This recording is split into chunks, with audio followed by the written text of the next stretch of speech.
Thanks for that, Carrie. Well, square footage, location, price, they're all important considerations when you're deciding what to buy and why you want to buy it. So right now, here to help us with that is Justus and Andrew from Remax Crown Real Estate Limited. So let's get into the nitty-gritty. We talk about all the different influential factors when people are considering. Let's start off with money, because money talks. Well, yeah. Well, we refer to this kind of as the motivating factors which drive housing decisions. I call it the psychology of housing, and I actually have an honors degree in psychology. So I'm forever using like counseling, research, negotiating experience to my advantage in a transaction. And this really sometimes it comes down to that counseling component, because buyers sometimes come to us with no idea of what they're looking for in a transaction. And when this happens, we kind of sit down with them and we ask them kind of pointed questions about what their value system is, because we think there's 4 motivating factors which drive housing decisions. Money being number 1, kind of relates to everything monetary that you feel about the house.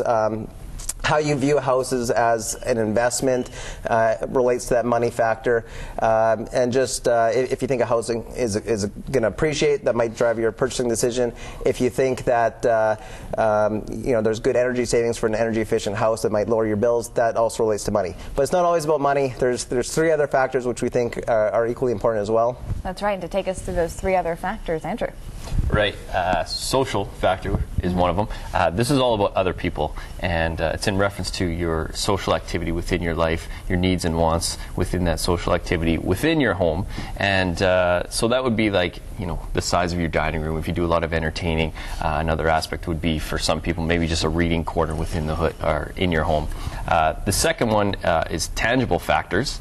So this is about the physical dwelling and its surroundings. So whether people want number of bedrooms, size, bathrooms, things like that. But for some, it's convenience to parks, bike paths, the convenience of things itself. The last one is the personal factors. So this is about you. We call it the real you, and what you physically want in the home itself. So whether that's identity or security or autonomy within the home. So an example of that would be whether or not the house is in a specific neighborhood because of the prestigious reputation that follows with living in that neighborhood itself. Certainly. Well, let me throw this question at you, though, now, Justus. I have to ask, for a lot of people, when they get out there, they have their own list of factors, but sometimes they can be really overwhelming, though, because, do you find that people get swayed just by all of the extras that are being offered with the home?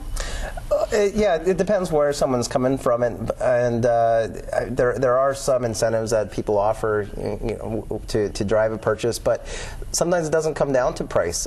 You could tell a buyer, this is a great deal, and it's like, well, it's not what I want. And that's important. So as real estate agents, we can't make that mistake of thinking it's all about price or anything, because every buyer is individual, and we treat them as such, and just kind of respect the different values that they have. All right. Well, thanks for coming in this morning.